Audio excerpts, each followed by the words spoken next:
and thank you for listening to The History of World War II podcast, episode 292, The War Comes to Burma.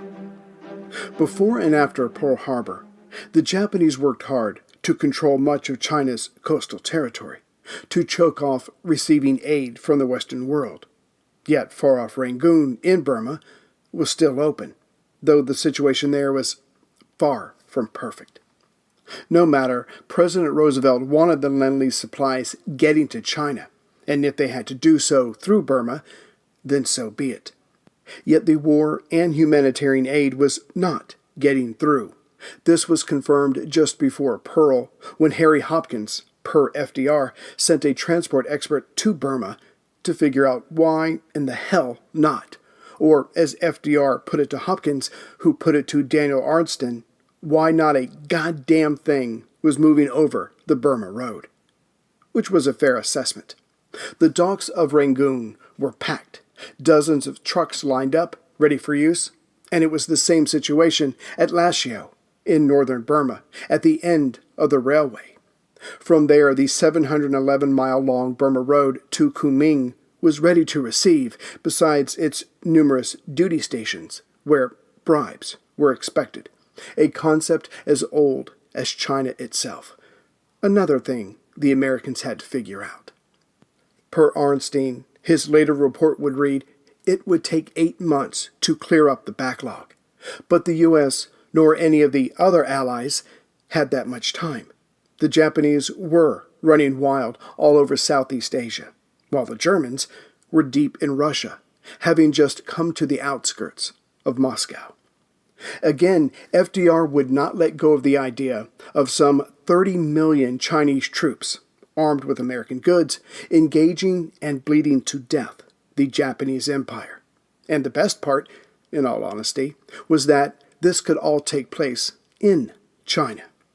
To win there would draw in other Japanese troops from Southeast Asia and further east, like Guam and Wake Island. All the Western Allies' troubles wrapped up in one basket. And Chiang Kai-shek had no problem sacrificing hundreds of thousands of his own men if it got him what he wanted. Unconditional support from the Western powers and complete dominance in China, i.e., sans the Chinese communists. On a strange side note, by late 1942, early 1943, Hitler would have the same view towards Muslims that FDR had about the Chinese. There would even be an SS regiment created entirely of Muslims from the lands of the former Yugoslavia.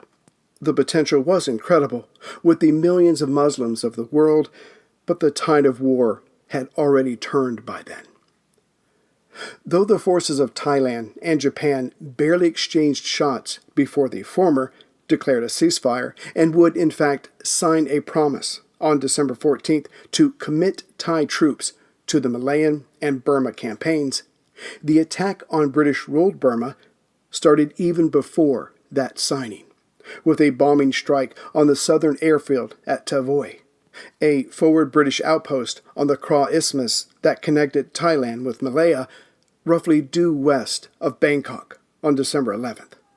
Only on the next day, December 12th, did small units of Japanese troops cross over into Burma. One immediate result of the Burma invasion was Washington freezing all Thai assets in the States. Another would have longer consequences for Thailand. Though the Thai ambassador in London delivered the declaration of war to the British, the representative in Washington, Seni Promog, refused to do so. Instead, he set up the Free Thai movement, which gave him access to those frozen funds to help the Allies, and Seni would be involved in Thailand's politics for decades to come.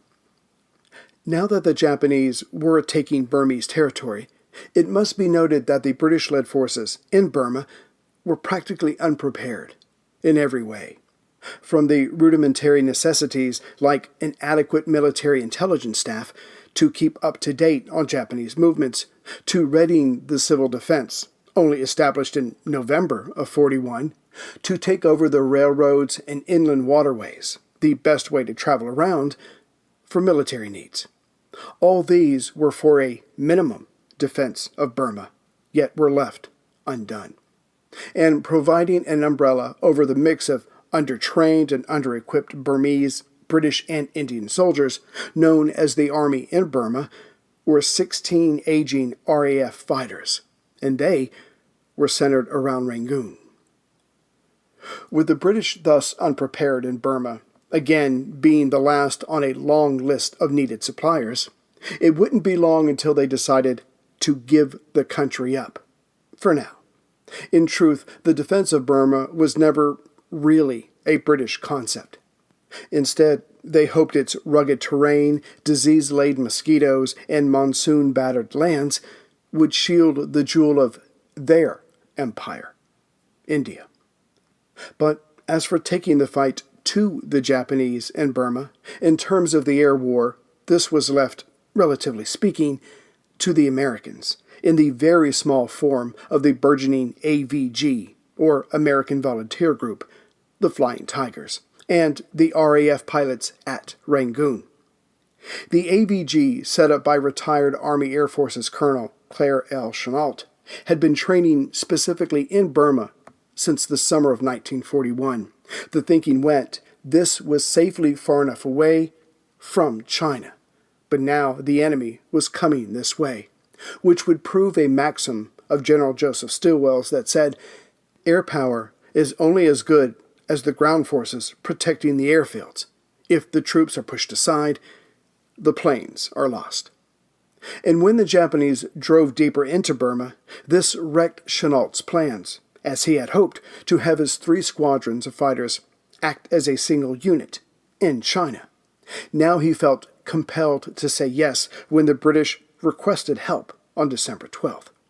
One of his squadrons, the 3rd AVG Squadron, moved from Taungoo 220 kilometers or 136 miles due north of Rangoon to Magalladan, near the capital city, to help the RAF shield the area and its ports, which was still receiving Lend Lease material.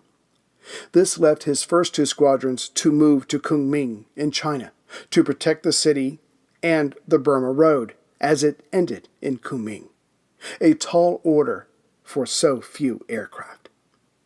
So when the Japanese went deeper into Burma, the British plan of that country acting as a shield for India would fall apart, which would leave the Burma Road supplying China, vital to the U.S., about to be cut. The only thing worse that could happen would be to have all 3 participants, the Chinese, the British, and Americans, starting to argue with each other, which is exactly what would happen. With Burma threatened, the British and Chinese were arguing over the American supplies at Rangoon. Now, technically, legally, the goods were for the Chinese. That was the agreement between Washington and Chongqing. Yet the British were arguing, we have the troops here. Now, give us the supplies to fight the Japanese. But the Generalissimo did not trust the British any more than Downing Street trusted Chiang Kai-shek. Still, it seems that some of the Chinese-bound Lend Lease material did end up in British hands, which enraged Chiang. This left Brigadier General John Magruder, the man in charge of AMISCA, the American military mission to China, who had been in Chongqing since September of 41, to set about, once again, to placate Chiang Kai-shek. In late December, Chiang would be pacified. It was probably an act, and he would even approve the giving of some of the American goods to the British for the defense of Burma. Yet still, he needed to save face. Thus Magruder would remove Colonel Twitty, the American in charge of Lend Lease material, at Rangoon. With this settled, Chiang got back to the business of defending Burma, a must for China. As such, he offered Field Marshal Wavell, the British commander-in-chief in India, and the ABDA commander, 2 Chinese armies for the Burma theater, roughly 80,000 men. Yet as Wavell believed that the Japanese had overextended themselves with this latest offensive, that they would be weak and prone to easy defeats. Besides, the last thing the British wanted were Chinese troops and their empire. The compromise was that Wavell would accept one division of the two-army offer, and the Chinese had to keep supplying that one division. But such was Roosevelt's fear of China either being defeated outright or making a separate peace with Tokyo, that he boosted Chiang's status by making him the supreme commander of Allied forces in a separate China theater. Which sounds impressive, but as there were no plans to place British or American forces in China, it was basically Chiang being left in charge of China, which he already was.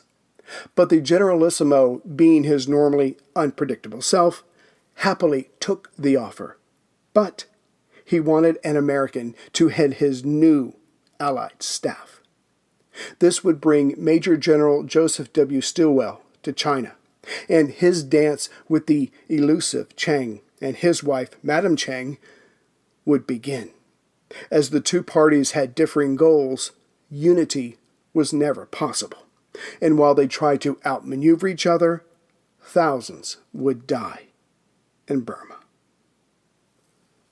As the war opened up in the Pacific with the raid on Pearl Harbor, it seemed that no one could stand up to the troops of the Japanese Empire. Indeed, as the capital ships of the U.S. Pacific Fleet shuddered under Japanese bombs and torpedoes, Guam, Wake Island, Hong Kong, the Philippines, and Malaya were attacked on the same day. Just 3 days later, news came that Britain's lead ships in the Pacific, the Prince of Wales and the Repulse, had been sunk off the coast of Malaya. The next day, Germany and Italy declared war on the United States. As best as this new Allied partner in the war could tell, Japan had 51 divisions of army troops. 21 were in China, 13 in Manchuria to keep an eye on the Russians. A small number were on home guard duty, which left 11 divisions active, along with some 700 Army aircraft, to wage war. And those 11 divisions were bringing lands into the empire, honor to the emperor, and shame to the Allies. On December 23rd, Guam and Wake fell. 2 days later, Hong Kong surrendered, and there were estimates that some 200,000 Japanese troops were in the Philippines, driving MacArthur's forces ever backward. On January 2nd, 1943, Manila fell. By this point, the Malayan Peninsula was invested. Thailand had quit resisting, and French Indochina was overrun, the Vichy government helpless to do anything about it. On January 23rd, the day that Marshall tagged General Stilwell as his man in China, Rabaul was invaded.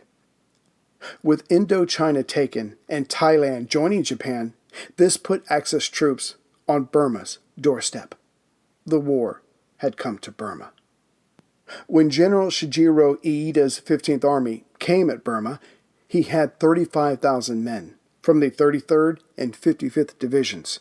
Later, he would be given 2 more divisions, the 18th and 56th.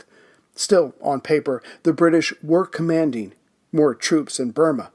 But again, they had less combat experience, were not as highly motivated, and besides, were less trained and equipped. The Japanese plan of attack was broken down into 2 parts. First, the Southern Army would attack the most southern part of Burma and take the British airfields there that connected Burma with Malaya. Then, if and when the drive down the Malayan Peninsula was going well, thus protecting his rear, General Ieda's forces would push into Burma proper, above the isthmus, and make for Rangoon. Only then would the Japanese push north from that capital up the Burmese river valleys to the settlements in the north.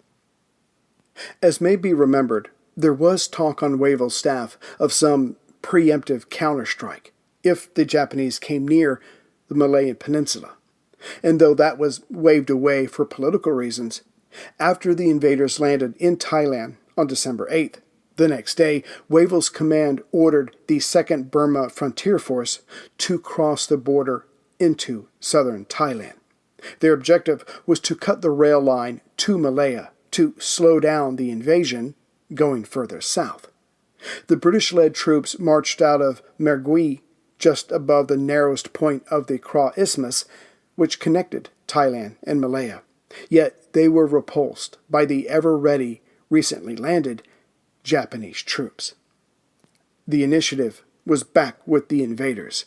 So that same day, Japanese Ki-27 Kate fighters strafed and bombed the British airfield at Victoria Point, modern-day Kathong, the most southern Burmese city. When the Kates left, the British had fewer scout planes for the future battle. And with the British now blinded in this area, soldiers from the Japanese 143rd Regiment of General Ieda's 15th Army crossed into southern Burma and occupied the airfield at Victoria Point by December 13th. The only good news for Wavell was that the air crews there had been safely evacuated by ship beforehand. As Ieda's men had been making their way to Victoria Point, on December 11th, other Kate fighters had strafed another Burmese airfield, this one at Tavoy, in the northern section of the Kra Isthmus. And on the day that Victoria fell, another raid, this by Ki-21 Sally heavy bombers, hit the third British airfield on the isthmus, at Mergui, in between Tavoy to the north and Victoria Point to the south. As for Tavoy and Mergui, they too would be engaged in December. But Burma Army Headquarters had sent out orders to hold these positions for as long as possible, as they helped the overall defense of Malaya. It was hoped by the British that any trouble the Japanese had in southern Burma, aka Tenasserim, would give pause to any push further south. But this was wishful thinking by the British and had, in fact, already been factored in by the Japanese. The problem with defending places like Tavoy or Mergui was that the Japanese, once they got close enough, could melt into the jungle and hit the settlements from any direction. A roadblock was not the impediment it seemed to be for the British. Thus, by mid-January, these cities would be occupied as well. Thus, within days, not only were the Burmese positions along the Kra Isthmus neutralized, the other Japanese forces heading further south were having little trouble in pushing the Allied troops down into Malaya proper. Round 1 of the Battle of Burma decidedly belonged to the Japanese Empire. For the Japanese, as hard as they fought, it would take time to get to Rangoon, their ultimate objective. To take that was to guarantee that China would not see any more Western aid. And as their troops went further into Burma, local commanders quickly figured out that the British-led troops were sticking to the few roads available. Hence, all the invaders had to do was move off the road, bypass an Allied roadblock, and set up their own behind the defenders. This worked wonders, and the British would have to learn not to rely on their heavier equipment. Still, Rangoon was a ways off. But as it had to be neutralized soonest, air raids were sent out to do what they could until ground troops could arrive. As for the Flying Tigers, the first 2 squadrons that had been transferred to Kunming on December 18th got their first chance to show what they could do 2 days later. Coming at the southern Yunnan province, 10 Japanese bombers approached, expecting, as they had for so many months, there would be no opposition. But up rose the P-40s, as they had been warned by an elaborate detection system of scouts on heights, armed with radios, telephones, and binoculars. Whether the Japanese attack was carried out by Betty bombers, which held 5 machine guns and a 20mm cannon, or the Anns, which could fire its one gun either forwards or backwards, is not known. Either way, the Americans were able to take out 9 of the 10 bombers sent. 1 AVG aircraft was lost, Now, this is exactly what Chennault had wanted, a relatively small number of highly trained pilots delivering very unequal losses to the enemy's air arm. As for Rangoon, the first sizable raid came on December 23rd. Their goal was to wreck the harbor facilities, not to mention sinking any transports found, but also to create panic, which would hopefully bring about a quick capitulation. So 42 Sally heavy bombers, 27 Ann light bombers, and 30 Kate single-seater fighters were on their way. Having enough warning, the British sent up 15 Brewster Buffaloes, already outdated by this point, while the Americans joined them in 12 Curtiss P-40 Tomahawks of the AVG. The Japanese fighters went in to run interference, but found a marked difference in how the British and Americans responded. After all, Chennault had been working and improving his tactics since 1937. Whereas the British pilots used outdated moves in outdated planes, they employed tactics specifically meant to work against the German and Italian air forces, whereas the Americans went high quickly and dove down on the Japanese fighters and bombers. This way, they gained speed to counter the faster enemy fighters, and it allowed them to attack, then quickly turn away, to allow for another climb to start all over again. To be sure, both groups of Allied pilots went after any stragglers not protected by the formation, and at times the various pilots would team up against an enemy bomber, throwing their ammo at the same engine or wing. The bomber might get through, but this would be his last time if he could not make it home. By the time the bombing raid was over, the Allied pilots claimed 13 bombers down, with 7 more probables. 1 Japanese fighter was lost, with another probable. To be fair, the Ann light bombers were already obsolete, which meant its crew of 2 was flying a suicide raid if seriously challenged. 4 P-40s were lost, but 2 of those pilots were recovered, whereas the RAF lost 5 planes and their pilots. That evening, AVG pilot Robert T. Smith would record the following.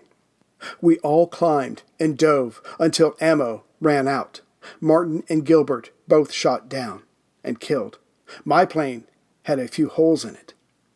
And when he landed, looking at Rangoon, he wrote, "Fires all over and smoke very thick. After the raid, refueled and went back on patrol. A busy day. Let them come." Yet the enemy had left behind impressive damage to Rangoon, not to mention the heavy casualties among the civilians. Perhaps hoping to catch the Allied pilots off guard, another raid came on Christmas Day, in 2 waves. The attacking forces were larger this time, with 35 Sally heavy bombers and 27 Ann light bombers, protected by 25 Oscar and 32 Kate fighters. Again, the Japanese fighters chased the Allies as they climbed and then dove, seeking out any weak points in the enemy formation. But in the end, numbers do tell, as the Japanese were able to inflict considerable damage on Rangoon, as well as its nearby airfield at Mingalandan. As in the Battle of Britain, this kind of damage would affect the future air defense of the capital. In all, some 5,000 civilians were killed that day, and many of the survivors began to leave the city. This time, the defending Allied pilots claimed 23 enemy planes, with another 6 or so shot down over the Gulf of Martaban, just east of Rangoon. The RAF lost 3 planes that day, the Americans 0. On December 27th, Air Chief Marshal Sir Robert Brooke Popham was replaced by Lieutenant General Sir Henry Pollnow, Commander-in-Chief, Far East. Yet unless he could produce dozens more pilots, planes, and ground crews, and he could not, nothing was going to change the equation. It was only a matter of time before Burma had no more pilots, or planes left. And the air raids continued. On December 28th, 20 bombers and 25 fighters came, but 10 of them would not return to their Thai airfield. The next day, 40 bombers and 20 fighters came at Rangoon, but the Allied pilots claimed 18 kills with a loss of 1 American aircraft. On New Year's Eve, 80 Japanese planes came, but 15 of those never made it back home. Thus far, the RAF and American pilots had knocked 75 enemy aircraft out of the skies over Rangoon and the Gulf of Martaban. The Americans had lost 2 pilots and 6 planes. The RAF, a bit more of each. With the new year, some of the AVG planes would be transferred back to Rangoon from Kunming, but the Japanese also beefed up their attacking squadrons. Still, the Americans had decided it was time to take the fight to the enemy by strafing a Japanese airbase in Thailand. There, a dozen planes were destroyed while on the ground, and there would be other American raids in mid-January. But none of these could erase the simple fact that Japanese ground troops were coming ever closer to Rangoon. Stilwell's maxim was about to be proved correct. Of the AVG, Churchill would cable the governor of Burma. The victories of these Americans over the rice paddies of Burma are comparable in character, if not in scope, with those won by the RAF over the hop fields of Kent in the Battle of Britain.